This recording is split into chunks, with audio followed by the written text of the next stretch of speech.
more about redevelopment law as I got on the boards. Not only that, I learned about a market value law. I learned about just regular law itself. So as a tenant, you got involved, you got connected with people statewide, you learned about the federal laws, you learned about the rights that everyone had, you got involved at the policy level, and you started actually helping folks empower themselves through that same knowledge. Right. That's excellent. That's a type of example that we need to see in all over the state and the country as a whole. This is a shining example here of the type of organizing that we need to see done.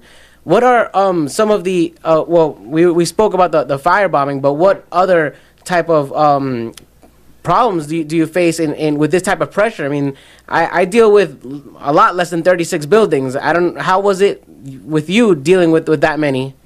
Well, what happened was basically my board that was under me, that was formulated, they would help me with some of the problems. I would educate them harshly. They always say harshly because, I demand them to know the laws. So what happens is when some buildings in trouble, I would send them instead of myself. So that kind of like alleviated a lot of pressures. I attended the council meetings, the board meetings in the community, also CRETA meetings, so I could be abreast of more information. So what I would do is get that information and give it to my board of directors, and they will try to train the presidents as well of their rights and specific problems that they're having. So we had seminars every year, and we had meetings, with the presidents all together, and they would tell us their problems, write them down, and we would research. And then we had legal services with Mr. Frank up in Newark to help us with the legal part. Wow. But basically, that's how we did it. But it was not an easy task. And from what I understand, you also had conferences down here? Yes, we had a lot of conferences. The conferences was basically talking about the housing law. We had homeless people there. We have CDA, community affairs tenants there. We have regular rental tenants there. We had all tenants because we all in the same family. Maybe our rent is subsidized, but all of us have the same problems because we live in the same building. So that's the whole goal that we had. And we had an enormous speaker named Larry Ham from Newark, and he came down and he spoke adequately. He told us about the housing law. I didn't even know Roosevelt and the president and all that at that time. So after he spoke about it, I went home to find out and educate myself how the United States formulate HUD, how they start this, and I got educated on that because I need to know when people come to me, I need to know what they're doing. So I take the time out to educate myself. And, and that's what it takes. To empower ourselves, we have to be educated. And I just would like to say, too, don't depend on your politician to know all the housing laws. That's where we failed at. Because when we go to these politicians and talk about things, they'll say, oh, no, that's not happening. But you read it from the law. But if you know the law, do not allow them to suppress you and tell you something different when you know the law yourself.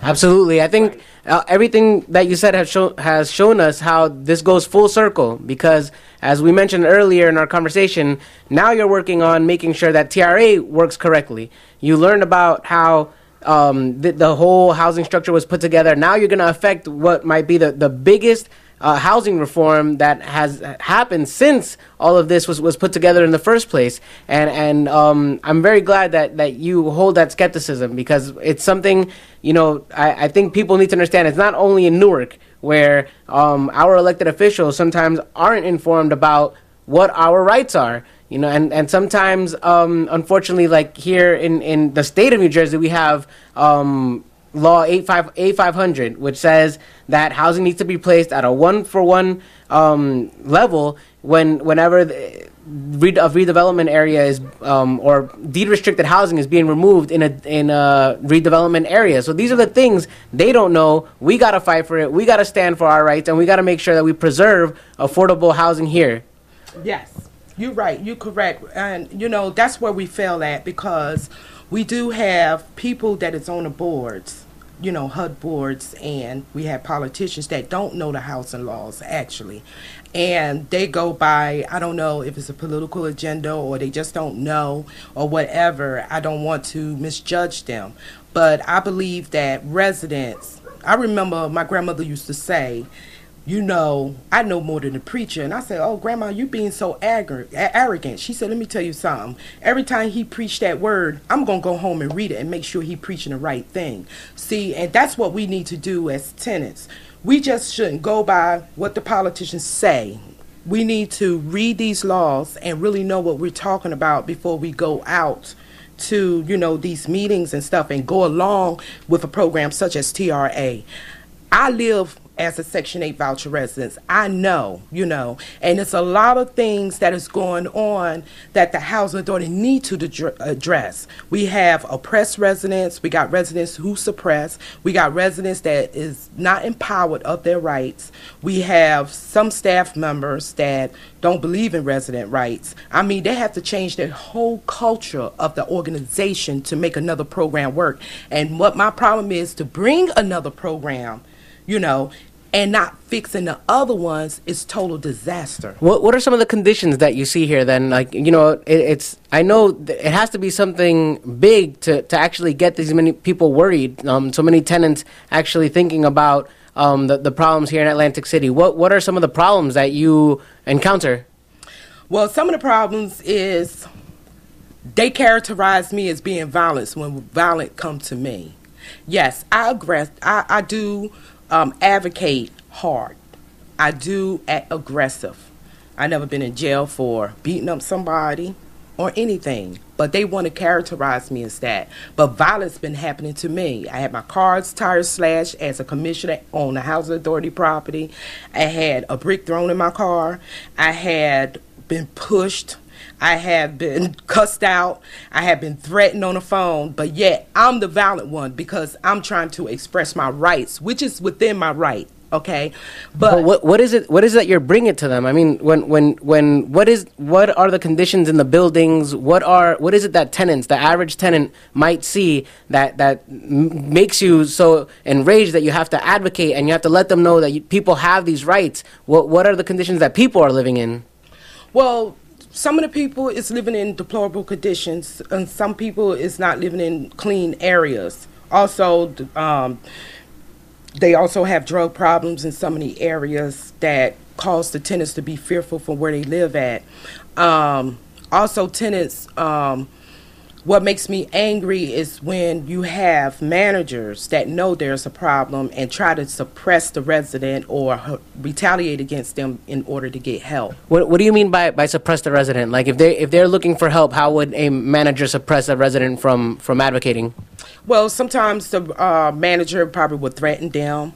Maybe they have a family member that's been in jail before, or I know you got somebody living with you where all the time this person been living with them for 3 years.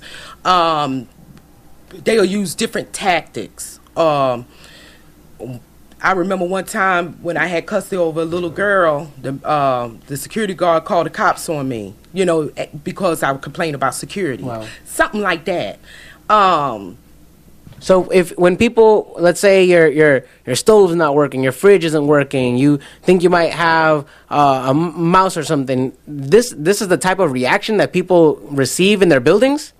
Not only in the buildings, they have duplexes, voucher residents, and, they live in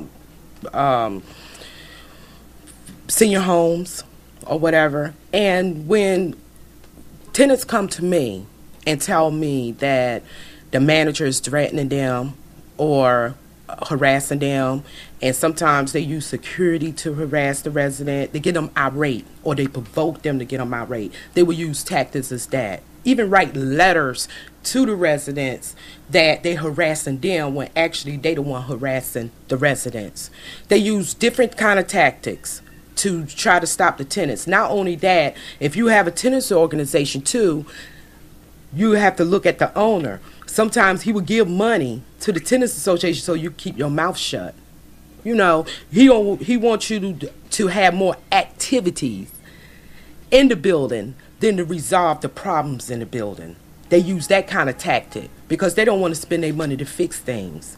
So they buy the residents.